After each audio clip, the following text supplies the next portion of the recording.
Salad malunggay, guys. Pinakita ko na sa inyo kanina. Mamaya, pag ma-upload ko. Kasi hindi ako nag-live. Ngayon, after this, mag-live ako.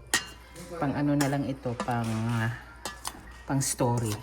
Salad malunggay from We. I used 3 packages of frozen malunggay or whole horseradish.